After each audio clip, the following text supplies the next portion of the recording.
छात्रों, आज हम ओम प्रकाश वाल्मीकि जी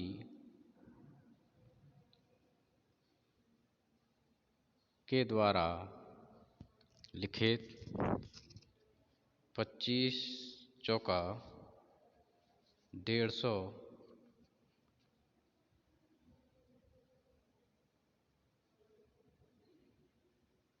कहानी की चर्चा करेंगे और इस कहानी के माध्यम से यह जानने का प्रयास करेंगे कि ओम प्रकाश वाल्मीकि जी ने किन किन बिंदुओं पर प्रकाश डालने का प्रयास किया है। ओम प्रकाश वाल्मीकि जी एक दलित साहित्यकार और चिंतक के रूप में जाने जाते हैं।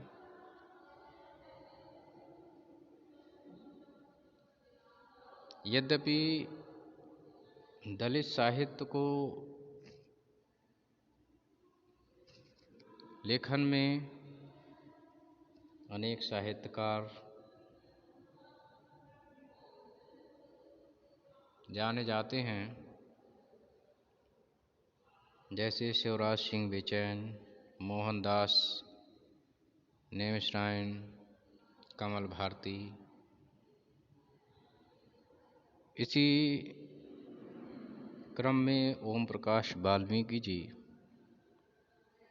दलित साहित्यकार और चिंतक के रूप में हिंदी साहित्य में स्थापित हुए हैं। तो आपकी यह कहानी 25 चौका 150 कई बिंदुओं की ओर इशारा करती है। तो इन बिंदुओं के आधार पर हम इस कहानी के उद्देश्य को जानने का प्रयास करेंगे कि कहानीकार किन किन पहलुओं पर प्रकाश डालता है। सबसे पहला बिंदु है दलित जीवन का संघर्ष।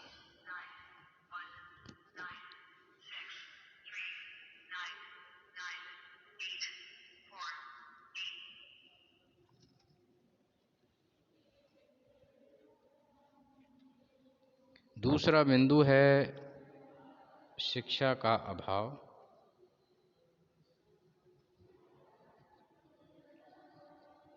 तीसरा बिंदु है शोषण चक्र के शिकार।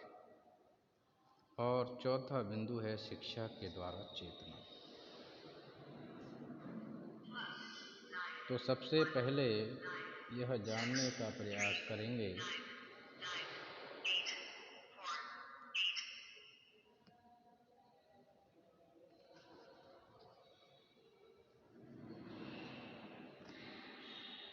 दलित जीवन का संघर्ष। ओम प्रकाश वाल्मीकि जी ने अपने इस कहानी में सुदीप नामक एक दलित युवक के माध्यम से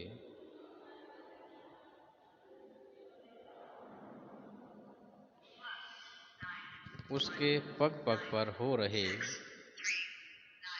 अत्याचार,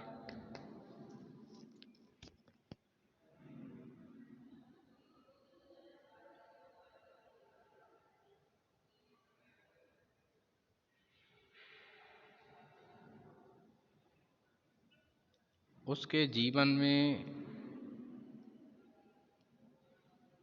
आने वाली दलित जीवन की विविध समस्याओं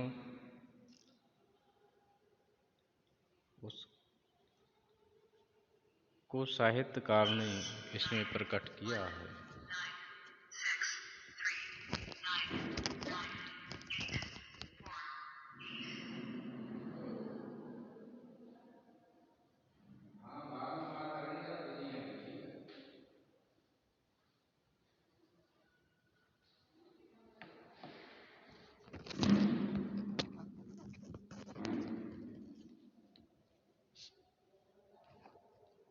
किस प्रकार से दलित समाज शोषण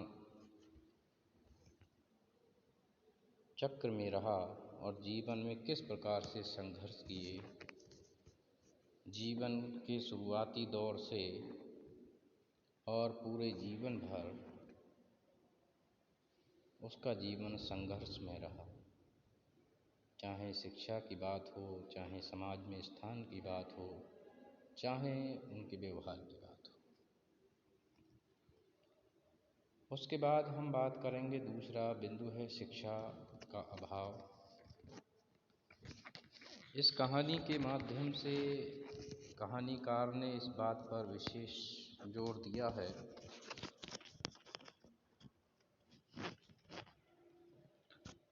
कि जो लोग शिक्षा से वंचित रहते हैं, जिन्हें शिक्षा प्राप्त नहीं हो पाती है, उन लोगों को अनेक कष्टों का सामना करना पड़ता है और लोग उनका लाभ उठाते रहते हैं। चौधरी साहब 100 रुपये के बजाय 150 रुपये सुदीप के पिताजी को ब्याज के बताते हैं और उस पर भी वे एहसान रख देते हैं कि आप तो अपने ही आदमी हैं। तो एक अशिक्षित व्यक्ति को कितने परेशानियों और संघर्षों को झेलना पड़ता है, यह बात इस कहानी के माध्यम से बताई गई है। दूसरा, शोषण चक्र के शिकार। इस कहानी के माध्यम से कहानीकार ने इस बात पर जोर दिया है कि किस प्रकार से अनपढ़ लोग शोषण चक्र के शिकार बनते जाते हैं। महाजन, सूदखोर लोग उनका लाभ उठाते हैं। यही कारण है कि एक सीमा से अधिक रुपए उनसे लिया जाता है और उस चक्र में वे लोग पिसते जाते हैं और फिर भी उन्हें इस बात का आभास नहीं होता कि उनका शोषण किया जा रहा है, क्योंकि वे पूरी तरीके से उन पर समर्पित होते हैं, उन पर निर्भर होते हैं। क्योंकि सुदीप के पिताजी ये कहते हैं कि चौधरी साहब बड़े भले इंसान हैं और उनके पैर मास्टर साहब भी छूते हैं, नमस्कार करते हैं। इससे उनके शोषण की परिस्थिति और स्थिति को बयां किया गया है। उसके बाद में शिक्षा के द्वारा चेतना।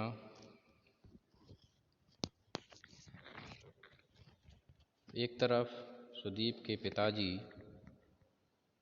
शिक्षा से पूर्णतया वंचित हैं, परंतु वे चाहते हैं कि किसी प्रकार से उनका बेटा शिक्षित हो जाए, इसलिए वे उसका स्कूल में एडमिशन कराते हैं।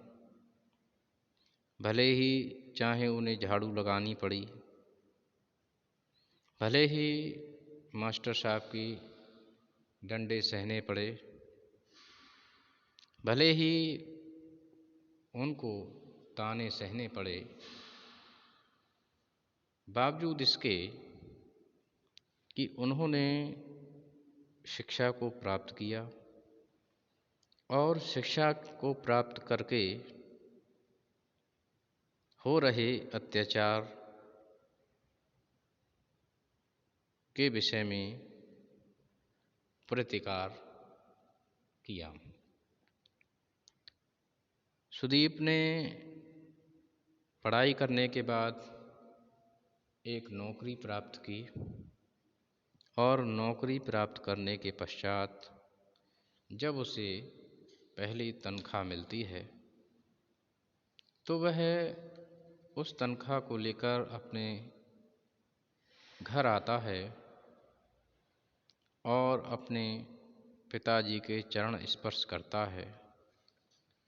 उसके पश्चात वह उनको समझाता है और 25, 25, 25 और 25 करके 4 जगह 100 रुपये रखता है। उसके बाद वह अपने पिताजी से गिनने को कहता है, तो वे रुपए 100 बैठते हैं। उसके बाद में उनके पिताजी को ये समझ आती है कि किस प्रकार से चौधरी साहब ने उनका फ़ायदा उठाया और उन पर एहसान भी रख दिया। तब कहीं जाकर सुदीप के माध्यम से उन्हें ये जागरूकता आती है कि उनका बेटा पढ़ा लिखा है और जो बातें वह बता रहा है वह एकदम सही है। तो इस कहानी में शिक्षा के माध्यम से चेतना को विकसित किया गया है कि यदि हम शिक्षित होंगे तो शायद हम शोषण चक्र से बच सकते हैं। इस प्रकार शिक्षा के महत्व को कहानीकार ने बताया। तो मैं समझता हूँ छात्रों कि आपने इसको समझा होगा। धन्यवाद।